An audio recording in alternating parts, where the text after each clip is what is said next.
parang may nagkaroon ng time na nawala yung self-worth ko. You know, you have to work to help your husband with the finances, to help prepare finances for your children for their future. Kasi dito sa Pilipinas, pag age mo ng 35, wala na. Para kasing etsapuera ka na. And it feels like hindi ko alam kung paano ko mag-gain yung confidence ko pag naging mom na sila. Parang nawawala na yung career path nila. Kasi na-fed up ako sa sobrang traffic. So, papasok, dahil madaling araw, either mag-grab ako or mag-aangkas, which is malaki-laki yung expenses.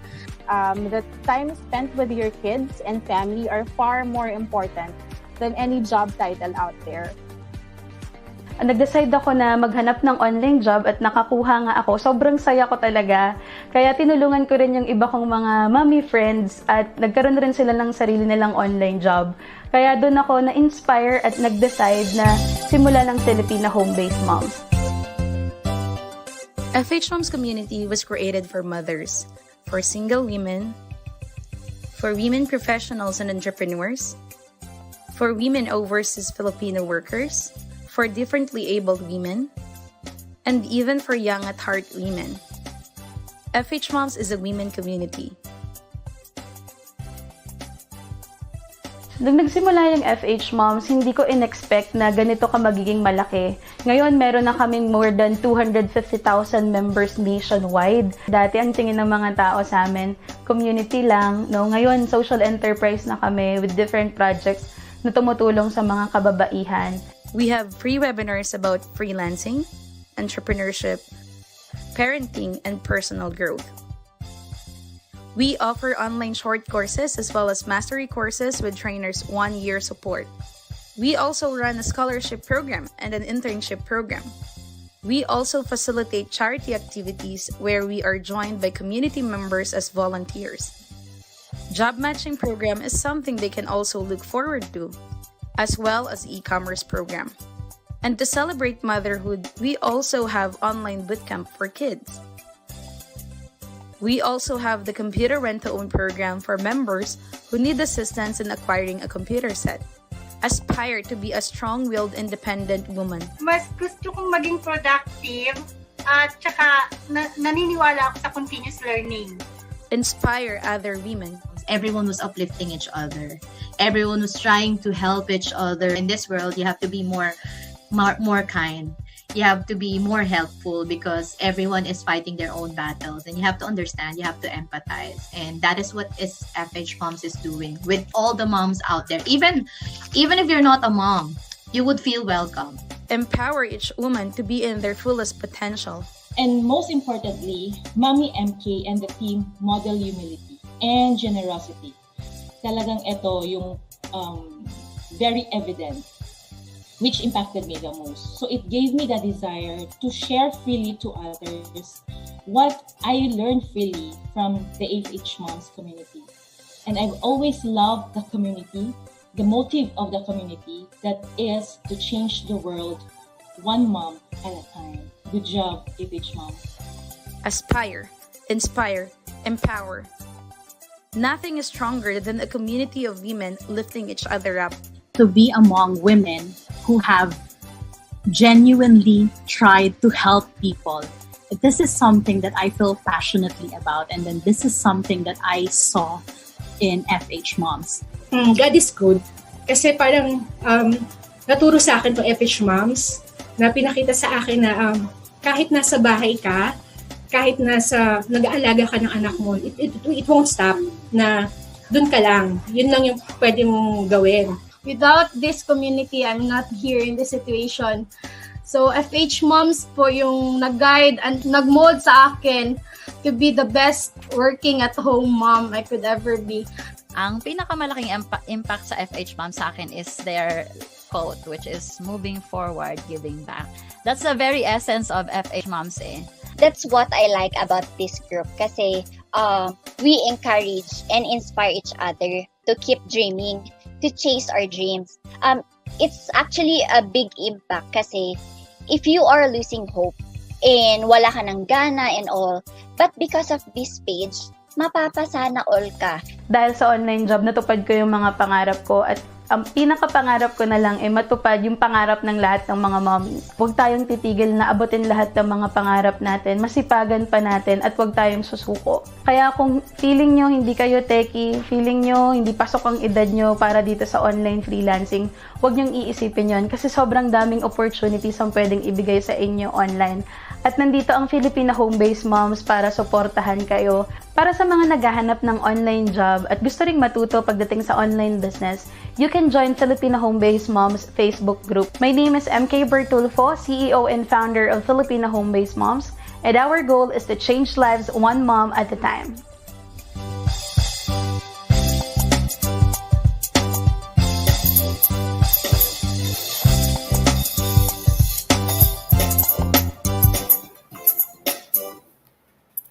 Hi everyone! Good afternoon, good afternoon! It's another Friday of learning. So, kamusta po kayo?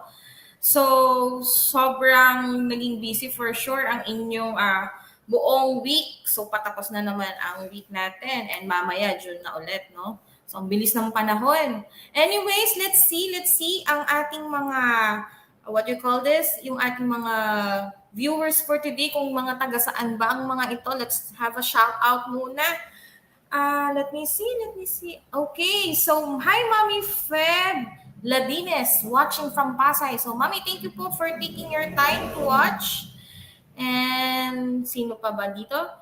Yan, from Mommy Donna Faith Senot. So watching from FB group, good afternoon po. Good afternoon, Mommy. Thank you po for taking your time. Mommy Violi, ang basta yung pinito niya, Zuzumansky. Nauna ba ito? ATM, TY sasagot. US here. Hi, Mommy from the USA.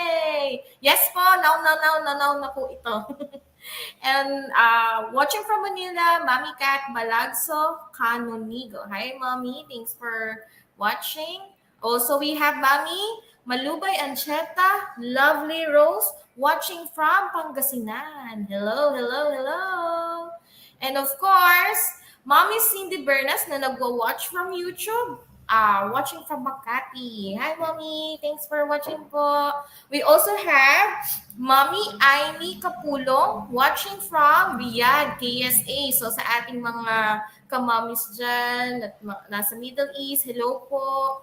And, ayun. So, syempre, Mommy Jahz Albarracin from Cebu. Hi po, Mommy. Ayan. So, meron pa tayo, no? Si Mommy Baby Jane Bernal watching from Mandaluyong. Hi po. Nagwa-watch sila through YouTube. Anyways, hi din po sa aking mga kabatang na nanonood. May nakita ako kanina na taga Batangas. Hi, Mommy. Hello po. Talaga namang nakakatuwa. Pag natutuwa talaga ako na may nakikita akong nanonood na mga kabatang. Ayan. So, ngayon usually our topics is all about yung ating bookkeeping serye. But for today, so parang pause muna tayo sa bookkeeping serye, ipahinga ng ating mga brain cells. So ngayon, ang ating i-discuss is all about introduction about accounting and bookkeeping. So next webinar natin itutuloy ang ating bookkeeping serye, no? I believe 9 na yata kami bookkeeping serye. So sa mga sumusubaybay ng bookkeeping serye, parang 9 na tayo, no? Feeling ko, kasi nung last time, we discussed accounts receivable. So pahinga muna tayo doon sa mga accounting chorva. Let's have an introduction muna, lalo na para sa mga bago pa lang. I mean, yung ating mga bagong manonood na hindi pa aware or wala pa masyadong idea about accounting and bookkeeping. So, ipapakilala natin siya today. So, I'll share my screen. Let me know if, what do you call this? If nakikita nyo na po ang aking screen. Ayan. So, share screen muna tayo. Nasaan ang aking screen? Ayun. Ayan. Okay. Alright. So, nakikita nyo na po bang aking screen? Ayan. Okay, so mukhang nakikita naman. Ayan, sige. Let's go. Go. Alright. So, introduction to accounting and bookkeeping. So, our topics for today, so we will have the bookkeeping definition. the history of bookkeeping, introduction to bookkeeping basics, the difference between accounting and bookkeeping, and of course, singit ko na rin, no, yung accounting and bookkeeping mastery course. Alright. Alright, so bookkeeping definition. Ano nga ba ang tinatawag natin na bookkeeping? So, bookkeeping is the practice of recording and tracking the financial transactions of a business. Bookkeepers regularly summarize this activity into reports that show how the business is doing.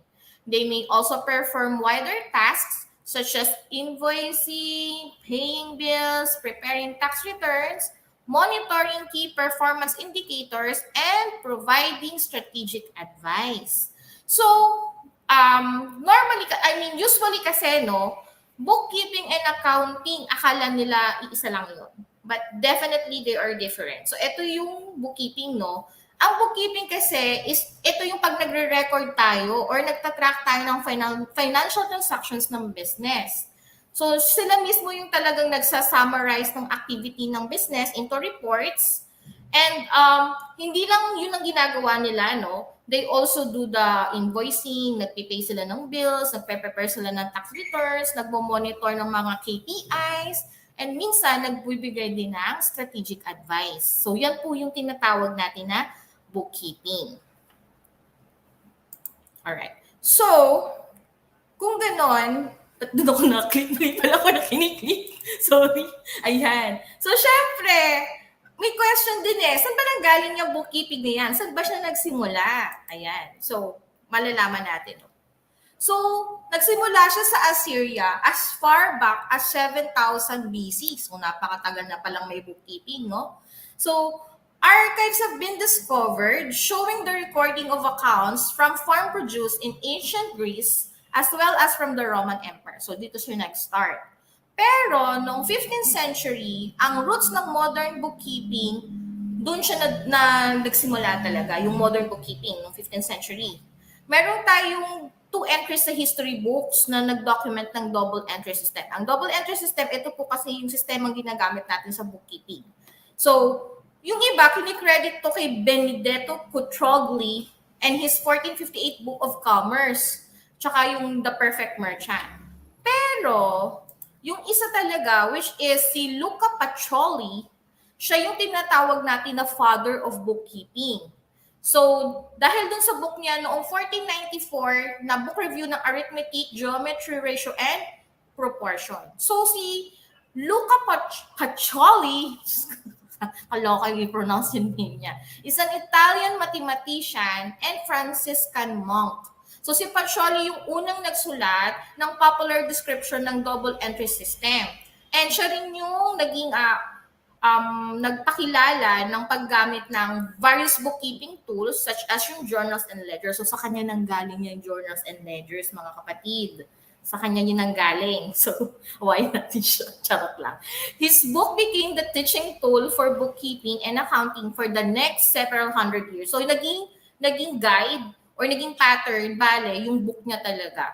Nung tinuturo yung bookkeeping and accounting. So, naging recognized na profession ang bookkeeping sa UK at sa US noong 1800. So, nagsimula na siyang maging profession nung time na yon. So, thank you kay Luca Pacioli, the father of bookkeeping. Ayan, mali na naman ako ng sorry, excuse me. Anyways, ayan. So, na-discover nyo na ang father ng bookkeeping pala ay si Luca Pacioli.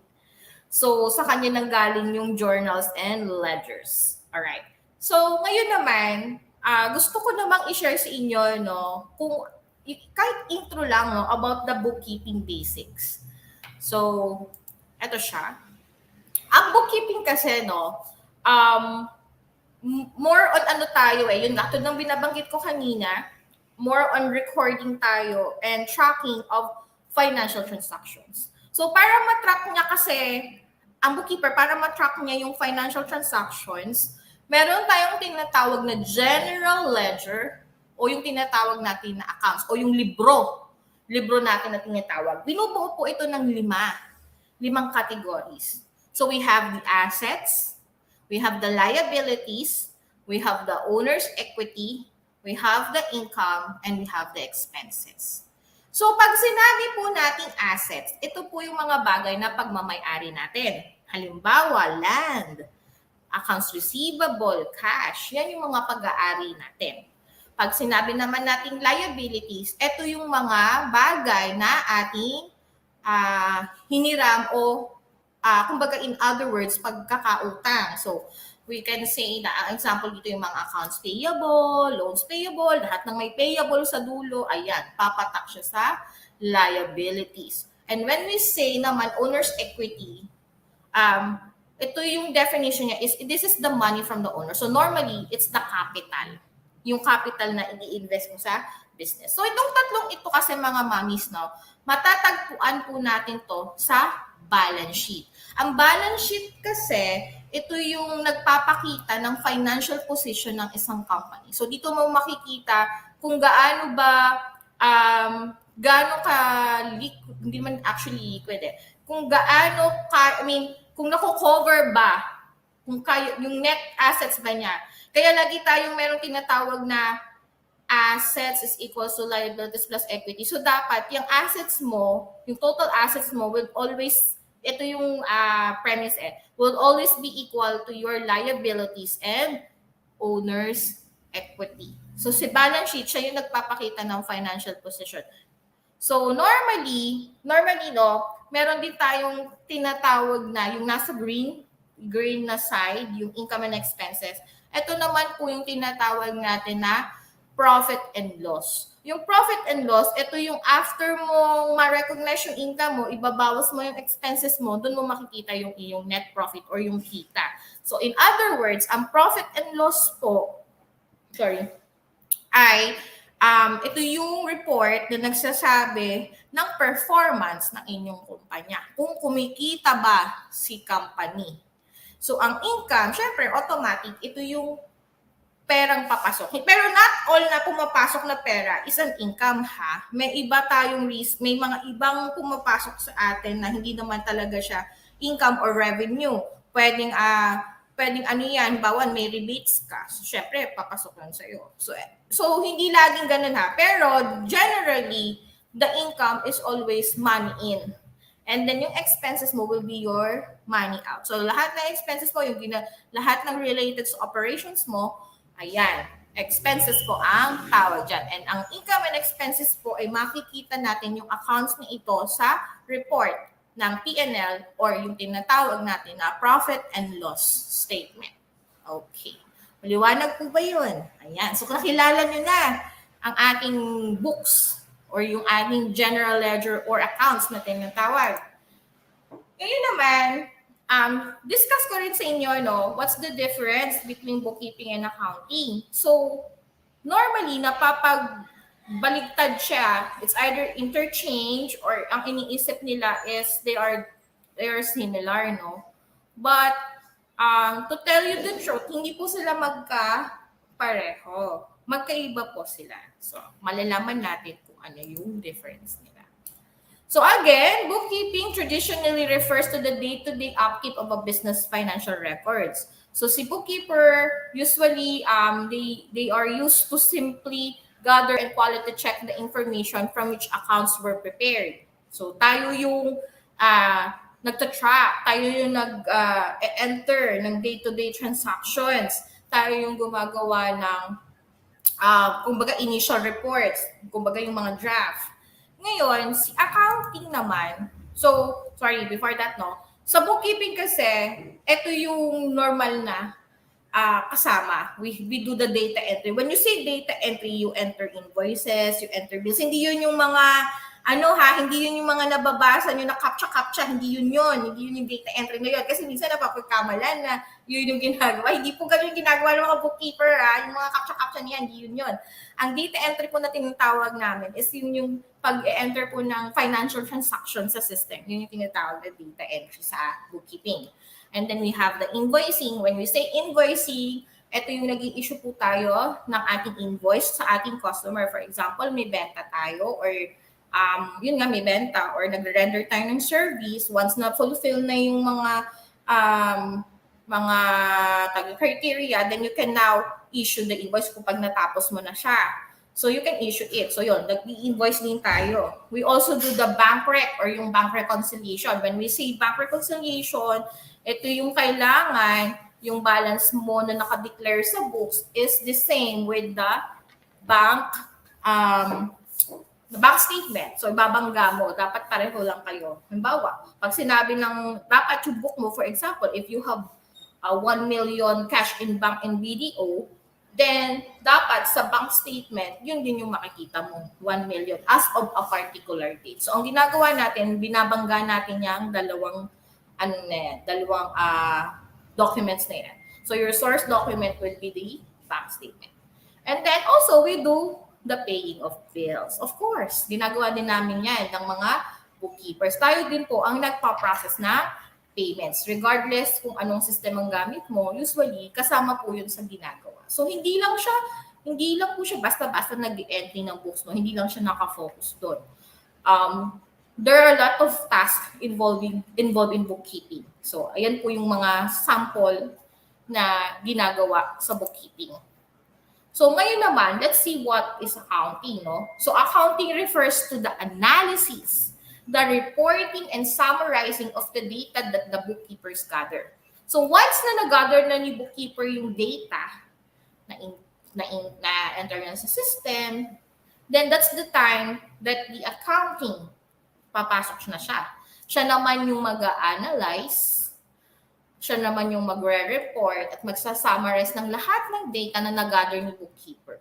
So normally, yung mga accounting reports na ginagawa nila, ito yung nagbibigay ng picture kasi katulad na banggit ko, yung financial performance ng business, and syempre, based on the data that the bookkeepers gather, we can now determine how much tax is owed.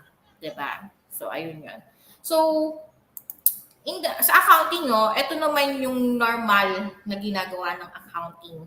So, they do the monthly reports, they do tax preparation, sometimes they do payroll. Kasi ang payroll naman, pwede rin kasing si bookkeeper gumawa, pwede rin si accountant. So it really depends. Pero normally, si payroll napapasama na rin kay accounting. And of course, the end of year reports. Yan. Isa yan sa yung mga nabanggit ko po yan is kasama din po yan sa normal na ginagawa ng mga nasa accounting. Ayan. So, ayun. So nabigyan ko na kayo ng konting overview kung ano ba yung accounting and bookkeeping.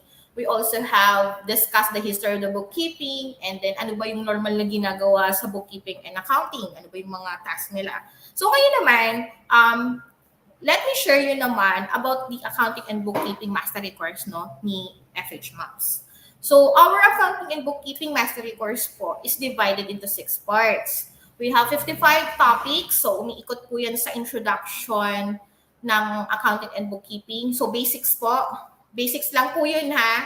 And then we also have yung navigation and paggamit ng QuickBooks and Xero. Doon sa 55 topics na yun. So kasi magkakasama na siya. Inclusive na rin doon yung how to get certified in Xero and QuickBooks. And then we have also 5 bonus topics. So dito sa 5 bonus topics, we have an intro about real estate accounting. We also have, I believe, meron din doon yung how to prepare BAS. So yung BAS po kasi, this is one of the tax reports na ginagawa sa Australia. So may intro din tayo about that and how to do it. And many more, meron pa tayong other bonus topics na nandoon mismo din po na part ng mastery course. So ang mastery course po kasi ng accounting and bookkeeping is meron po kayong three certificates na makukuha. So, you have the QBO Pro Advisor Certificate, but take note, you have to pass muna the certification so that you could get that. Then, yung Xero Advisor Certificate, same with the QBO, meron ka din kailangan i-take na exam wherein you have to pass that para issuehan ka ni Xero. So, QuickBooks and Xero po, manggagaling po yung certificates niyan from them, hindi po kay FHMoms. Ang manggagaling po kay FHMoms is the Accounting and Bookkeeping Mastery Course Certificate of Completion. Nasa kanya lang po makukuha yon if you get, if you pass the certification and then pass the practical exam. So may practical exam po tayo. Bakit po importante ang practical exam?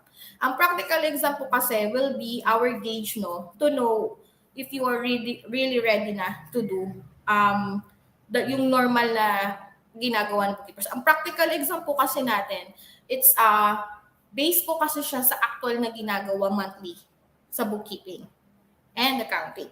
So, yun po yung practical exam na kailangan yung mapasahan. So, if you at least have a certification, it's either QuickBooks or Xero, and then you pass the practical exam. Kasi ang practical exam, may prerequisite din po kasi kami. Before ka makaget ng practical exam, dapat may isa ka na agad certification. So, once you pass the certification, you can take the practical exam. If you pass the practical exam, then you will graduate and you will get the Mastery Course Certificate of Completion. So, yun, tatlo yung certificates na pwede nyo pong makuha when you enroll and pass. Siyempre, kailangan emphasize yung pass. Baka kasi sabihin, sabi, pag enroll, tatlo certificate. Siyempre, you have to pass those examinations. So, once you pass for the certifications in the practical exam, then you will get your Accounting and Bookkeeping Mastery Course Certificate of Completion from FHMoms. So, yun po ang aming Accounting and Bookkeeping Mastery Course. And also, we have hands-on training. So, buti ko na makalimutan. May tinatawag po kaming hands-on training. Itong hands-on training po nito is for QuickBooks. So, ano po siya talaga, yung mismong ating trainees, yung ating mga students na nag-enroll po, they are given the chance to navigate. So live po yun. They, magna-navigate sila sa QuickBooks. I will give them a situation or a practical problem, and then they have to show me where to go, how to go there, and ano yung gagawin nila. So yun yung isa sa maganda dito sa mastery course, may hands-on training. So, and also, syempre, while doing the hands-on training, I also give additional information na dapat supposed to be alam nila para sa susunod, pag na-encounter nila, they will know na what to do. So, yun yung kagandahan sa hands-on training. Kasi, live siya, and then, marami kayong matututunan during the live session. And also, again, I just have to reiterate lang, our Accounting and Bookkeeping Mastery Course po is a self-paced training. So may pre-recorded videos po tayo na you can watch anytime, anywhere. Kung nasaan ka man, pwede mo siyang mapanood. Recorded na po siya. I-access nyo lang po siya sa Teachable. And then, ang ating po magiging meeting will be weekly.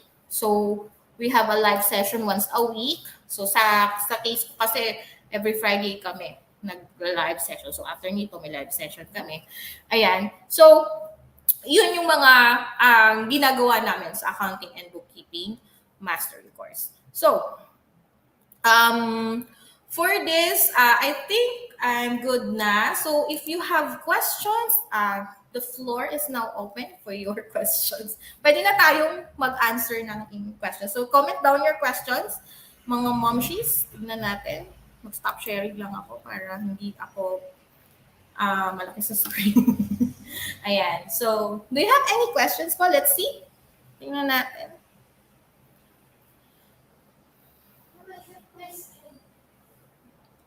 Let's see. Okay. Possible po na maging niche yan kahit hindi po tapos na accountant.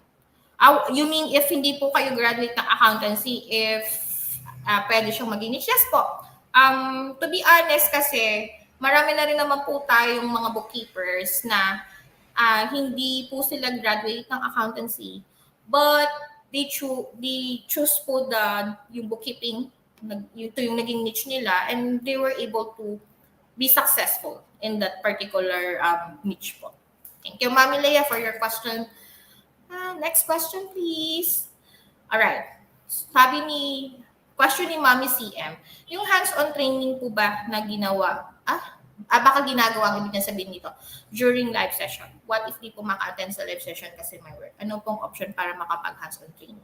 So don't worry po. If hindi kayo maka-attend sa hands-on training natin, it's recorded naman po and you can actually watch. All our live sessions po are recorded. Pwede nyo po siyang balikan. So yun po yung option niyo. Then you have to, sasabayan mo lang talaga siya. Kasi normal naman, hindi naman lahat natatawag during live session, di ba? Kasi syempre, lalo na kung madami kayo. So, normal ang ginagawa ko kasi, even imbawa, iba yung tinawag ko, you are required everyone to do the same thing. And then I will look randomly, kukol ako random names, titingnan ko kung tama yung ginawa. So, ganun yung ginagawa namin. So, for your case naman, if hindi kayo maka-attend, recorded naman po yung session. And then, it's the same thing naman. So, you just have to follow lang and watch the recorded session po. Thank you! Mommy Jubel Cortez. Hello! Interested po sa mastery course. Ano pong dates covered yung June 2022 batch? Ang isa pong batch natin, ang batch po kasi natin normally po is, ang training natin nag-run 4 weeks po normally. 1 month lang po. So, yun yung, ang dates covered na, normally po, ang isang batch, lagi pong first Monday, nag-start.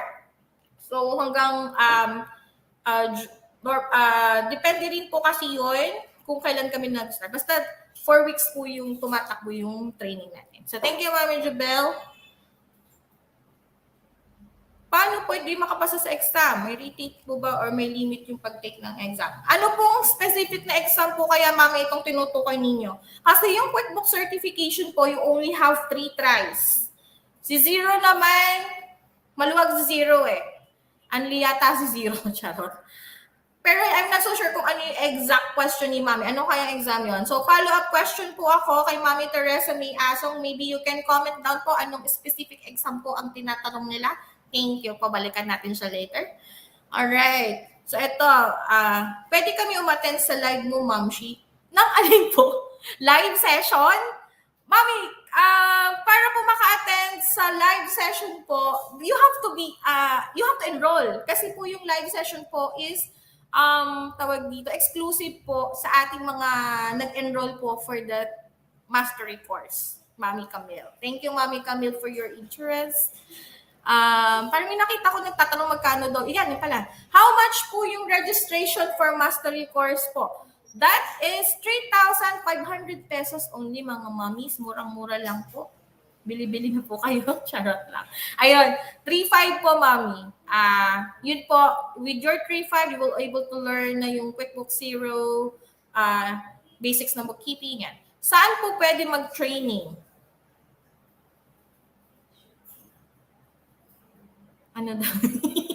Mami, parang medyo big yung question ni Mami. Hindi ko sure kung ano ba yung ibig niya sabihin doon sa saan po pwede mag-training. Meron po kaming ino-offer na mastery course sa FHMoms. If you are interested po, you can actually, tawag dito, enroll po sa atin. Ongoing na po ang enrollment natin ha for the mastery course for the June batch.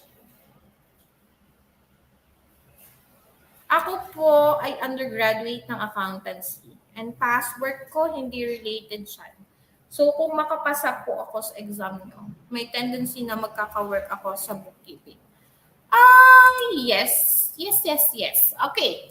Ang pinagkaiba kasi, no, depende po kasi yan sa qualifications na a-applyan ninyo. Of course, kung wala namang nakalagay na it's a must na graduate ng accountancy or it's a must na graduate, na ikaw ay bachelor's degree, and it's a must na dapat meron kang meron kang experience, then, kung wala naman nakalagay ng gano'n, yes po, you could actually apply. Pero syempre, titingnan po natin yung qualifications na ina-apply natin. Pero marami rin naman po tayong mga job post na hindi naman po nagre-require na dapat kayo ay graduate ng accountancy or dapat bachelor's degree kayo or may experience. Marami pa rin po tayong clients na willing to work with those applicants or aspiring bookkeepers na wala pang experience. Marami pa rin naman po tayo dyan. Ayan. Anyway, Mami? Thanks po. Okay, RSLDM. Sorry, sa 3.5 po, hiningal ako. Kasama na yung certificate ng zero and bookkeeping exam. Yes po. Again, uulitin ko po ha. Ang certificates po for zero and QuickBooks, sa kanyo lang po makukuha yon kapag napasa po ninyo yung certification exam nila. Hindi po automatic yon.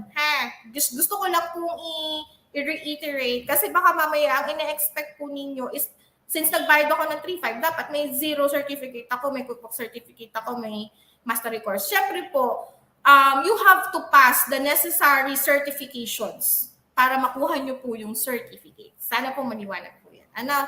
Thank you po, Mommy. Wait lang, ano lang ako. Ay, nauha ko. Okay, thank you. Sorry. Sige, next question tayo, please. One-time payment po ba ang fee para sa mastery course? Isang beses na po kayo magbabayad and then you can actually have 1-year access to the platform or the Teachable na. Yun yung ginagamit natin na system. So, 1 year nyo pong mapapanood yung videos. So, isang beses na po kayo magbabayad and then you have 1-year access. Access po ha sa ating mga videos. Yun po yung ma-access ninyo. Kasama po yan sa inyong binayaran. Alright. Ayan, katulad nito. Good for ilang months po ang access sa course pag mag-enroll. Again po, 1 year po ang access nyo sa Teachable. Yun po yung Teachable po, ito po yung aming learning system or yun po yung ating platform na ginagamit. Doon po nakalagay yung mga recorded videos. Ayan. Thank you, Mommy, for your question. Mommy, ano pang inclusions ng mastery course? Yun nga po, like what I've mentioned earlier po, our mastery course po, yun nga po may 1-year access po tayo sa Teachable. Then, you will be able to take the certification. So, atod na sinabi ko, meron kayong 3 certificates na makukuha as long as naipasa nyo po yung mga exam. So, yung may mga assessments yan or certification na kailangan nyo pong ipasa before you graduate. So, yun po yung mga inclusions niya. And may fee po ba pag nag-take ng exams besides? So, wala po tayong ibang babayadan kundi 3,500 for the mastery course. All in na po yun. Wala pong kailangang bayadan or something pa po. Alright. May iba pa po ba tayong questions? Interested kay Mami Celeste Carpio. Interested po ako to enroll sa mastery course. Gusto ko lang po malaman what time yung training. Again po mga mamshies, we are self-paced training po. Ibig sabihin po, wala po tayong particular na time. Kasi po kayo po ang magde-decide kung kailan nyo po bubuksan ang videos, kung kailan nyo po siya papanoodin. Yung mga videos po natin pre-recorded. Ang only lang natin na live is, yung live session po kasi is para po if yung may mga kailangan i-clarify, mga questions, doon po ginagawa. So, ang live lang po natin will be yung weekly live session wherein doon na din po ginagawa ang ating hands-on. Alright. May question pa ba tayo? Parang wala na, no? Meron pa ba? Ayan. Ma'am, pwede bang 2 gives? Ako, Ma'am, with regards po sa ating payment, as of now po, wala pa po tayong installment. Pero malay nyo naman po, maybe in the future, maybe we can have. But sa ngayon po, Mami, pasensya na po, pero wala pa pong installment na ino-offer si FHMoms. Okay. Alright, so wala na tayong questions. Until when po ang enrollment? Ayun lang. Mami, admin, kailan ang deadline natin sa enrollment? May deadline ba tayo? Teka lang, tanong natin sa admin na. May 16? Okay, May 16 daw po ang tama. 3 days na lang. Alright, so you still have 3 days to enroll mga momshies. So May 16 po ba? Tama ba ako? Wait lang, tanong nga natin, confirm natin. Kasi nabasa ko March. Ayan, wait lang natin, no? So, babalikan kita, Mami Feb, no? May 16 nga. Okay, May 16. Sabi ko na mali ako ng nagtingin. Pero parang March talaga yung nakita ko. Anyways, ayun. So, yung enrollment po natin for the June batch is until May 16. May 16 po tayo. And, tawag dito, habol pa po mga moms, no, you still have 3 days. If you want to learn more about QuickBooks, learn about and to be a certified QuickBooks Online Certified Pro Advisor,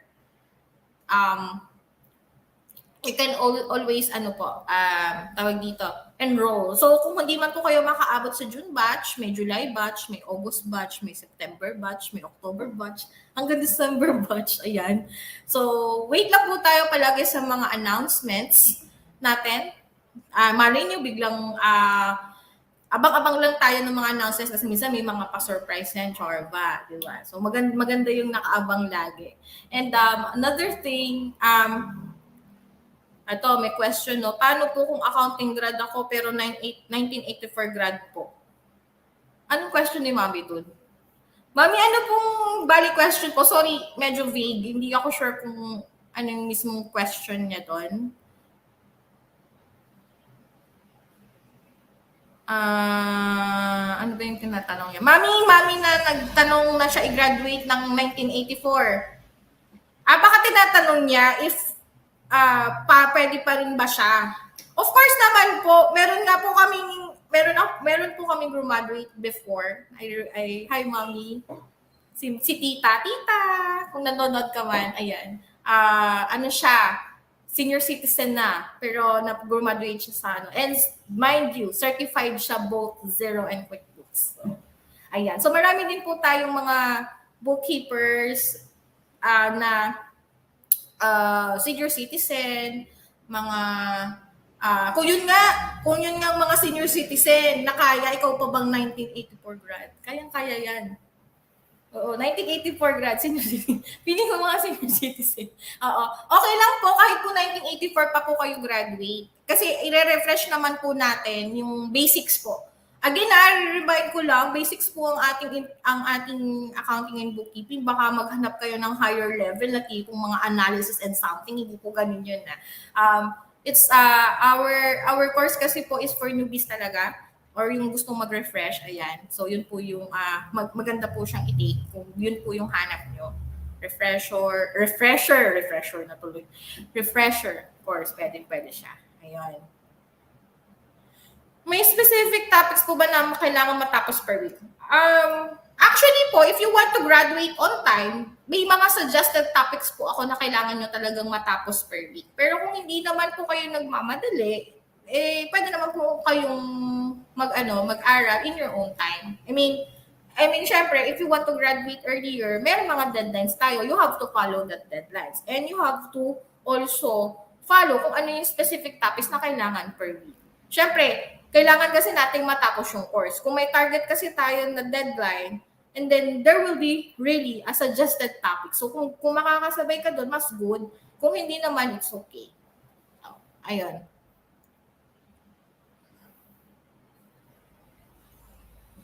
Hello po, Mommy Jahz. Ano pong minimum service fee na pwede i-charge kay client per hour if zero experience sa bookkeeping?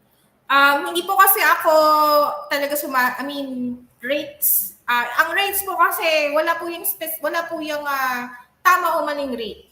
It really depends po sa inyong kakayahan at sa kaya niyo pong ibigay sa client. So again, rates are based on what you can do, on your skills, on what you can give, or on what you can contribute to the company based on your yung kagalingan mo.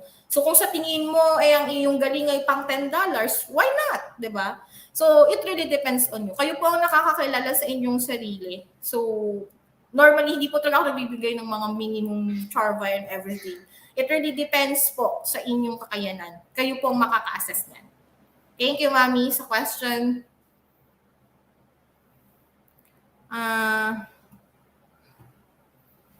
Doon po sa magiging lecture, kasama na yung reviewer sa exam. Mami RSLDM, ang ating pong, before naman po kayong mag-take, may mga babasahin po kayong modules. I-separate po ang modules ng QuickBooks and Xero certifications. So yun po yung kailangan yung basahin para po makapasa. Not necessarily reviewer, but they are modules po. Kasama po yun.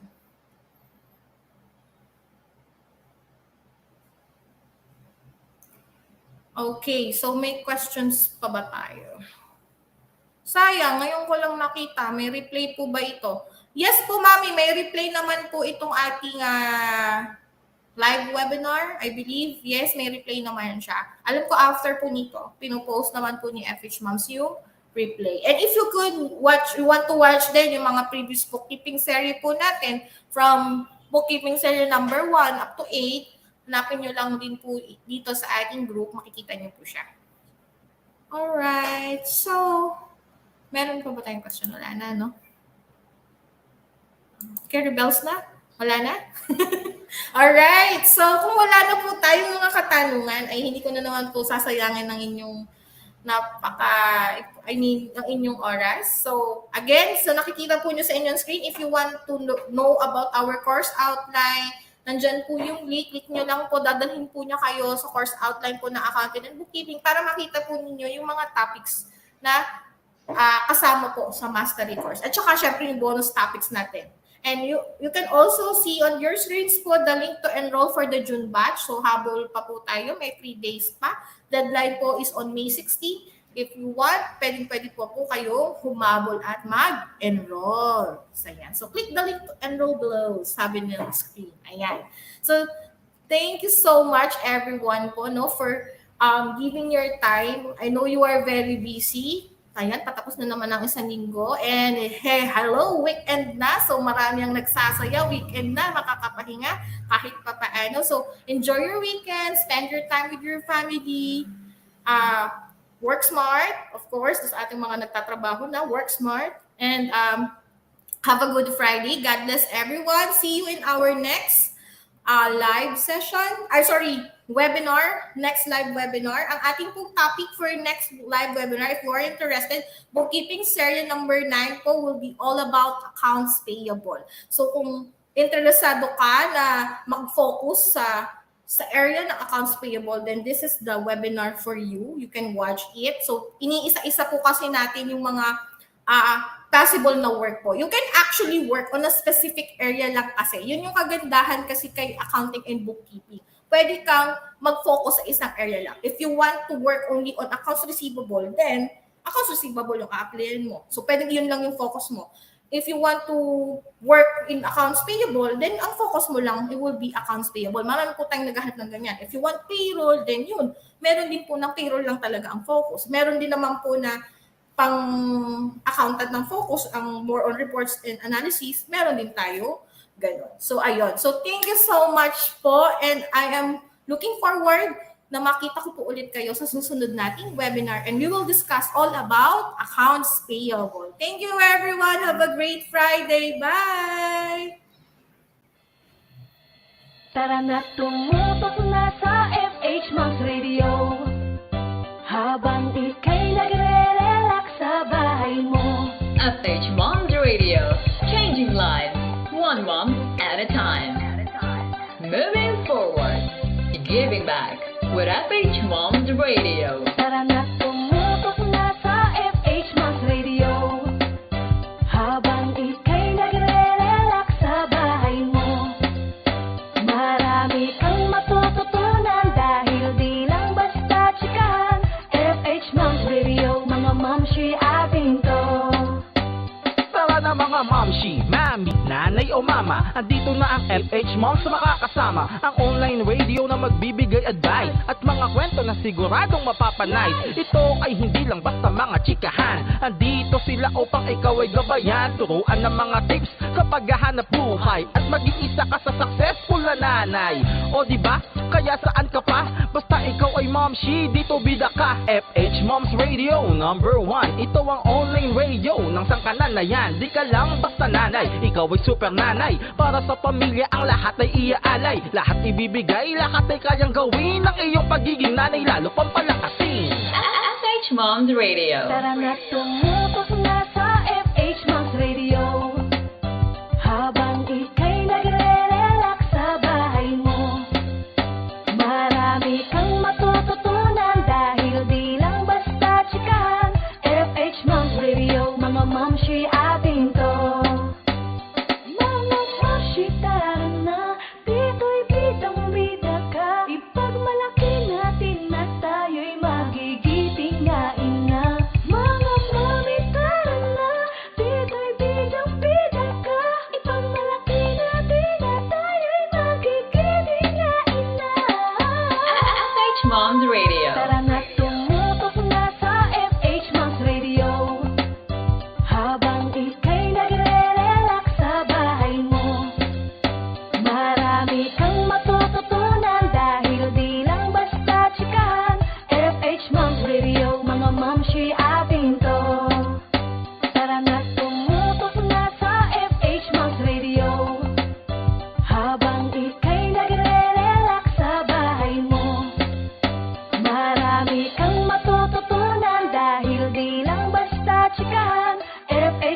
Radio, mga mamshi atin to. Tambay na! Nagbabalik ang FH Moms Radio.